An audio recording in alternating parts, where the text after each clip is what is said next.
Good morning बच्चों, मैं आपकी मैम नीतू शुक्ला सामाजिक विषय पढ़ा रही हूँ आपको कक्षा 8 के विद्यार्थियों को। और आप लोग से मैं उम्मीद करती हूँ कि आप लोग अपनी क्लास से जुड़ चुके होंगे और अपनी क्लास जो है नियमित आप ले रहे हैं। बच्चों, आज आपको पहला चैप्टर अपना पढ़ाया जा रहा है जिसमें आपको पढ़ाया जाएगा पुनर्जागरण के कारण। तो सबसे पहले अभी तक आप लोगों ने जो पढ़ा था पुनर्जागरण किसे कहा जाता है? पुनर्जागरण जिसे रिनेंसा या पुनर्जन्म कहा जाता है। पुनर्जागरण को ही बच्चों रिनेंसा या पुनर्जन्म कहा जाता है। और पुनर्जागरण की जो परिभाषा है वह यह है कि धर्म के ठेकेदारों से मुक्त होने के लिए शांतिपूर्ण ढंग से किए गए प्रयासों को ही पुनर्जागरण कहते हैं। बच्चों, ये पुनर्जागरण जो था वह मध्यकाल के अंतिम काल में इटली में यूरोप पुनर्जागरण के आंदोलन के रूप में उदय हुआ। और यह यूनान और रोम की प्राचीन संस्कृतियों के पुनर्रूप से उत्थान के लिए उदय हुआ और यह पूरे यूरोप में फैल गया। नई संस्कृति और नवजागरण के साथ साथ ही यूरोप में वैज्ञानिक ढंग से नए आविष्कार हुए और नवजागरण प्रारंभ हुआ, जिसके कारण यूरोप वासियों के तो जैसे पंख लग गए। और इसी नवजागरण के कारण ही यूरोप के सभी लोग विकास की दर पर आगे बढ़ते गए। बच्चों, नवजागरण के कारण ही यूरोप के लोगों ने निरंकुश शासक, कैथोलिक चर्च, अंधविश्वास और भी जितनी सड़ी गली परंपराएं थी उनसे मुक्ति पाने के लिए विरोध करने लगे।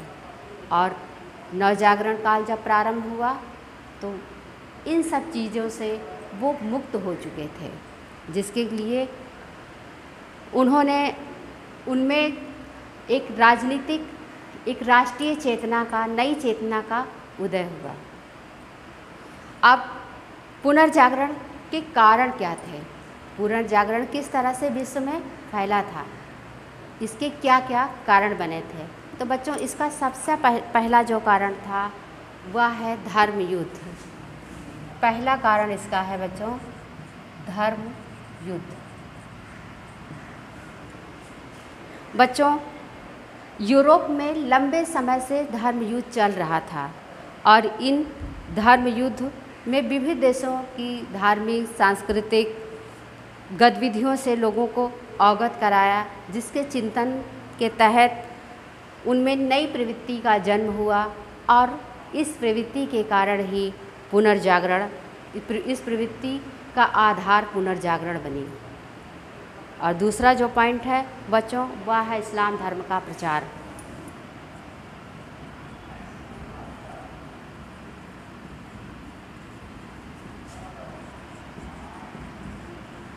इस्लाम धर्म का प्रचार अरब के लोगों में बच्चों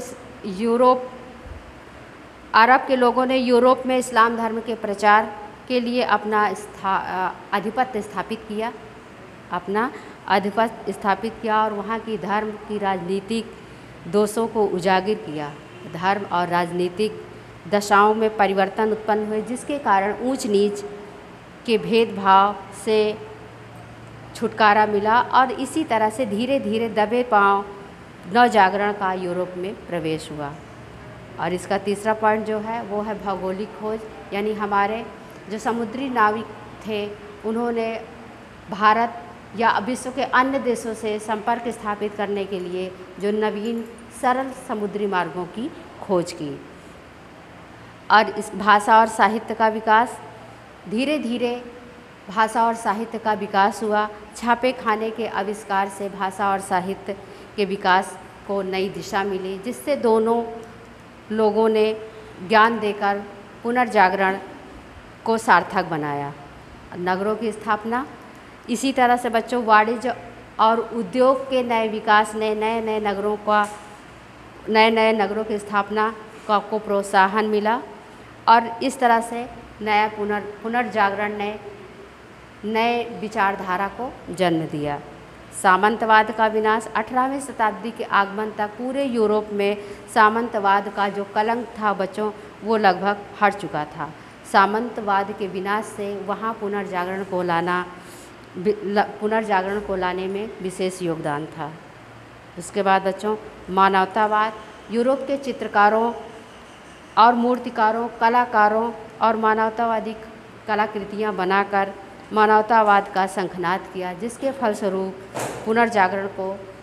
पुनर्जागरण जो था बच्चों, वो पूरे यूरोप में पूरी तरह से दौड़ा चला आया, या यूँ कहिए फैल गया। तो बच्चों, पुनर्जागरण जो था वह पूरे यूरोप के लिए वरदान साबित हुआ, जिससे पूरा यूरोप जो था वह विकास की ऊंचाइयों पर दिन प्रतिदिन वह आगे बढ़ता गया। तो बच्चों, पुनर्जागरण के कारण में धर्म युद्ध, इस्लाम धर्म का प्रचार, भौगोलिक खोज, नवीन आविष्कार, भाषा एवं साहित्य, नगरों की स्थापना और सामंतवाद का विनाश, मानवतावाद, ये सारे जो पॉइंट हैं ये मुख्य रूप से सहायक थे। तो बच्चों, आज के वीडियो में बस इतना ही। इसके आगे आपका अगला वीडियो बाद में अपलोड किया जाएगा। और बच्चों, जहाँ भी आपको कोई दिक्कत हो आप पूछ सकते हैं, समझ सकते हैं। जब तक आप पूछेंगे नहीं, समझेंगे नहीं, हम आपकी परेशानी है उसे नहीं समझ पाएंगे। और तब तक के लिए धन्यवाद।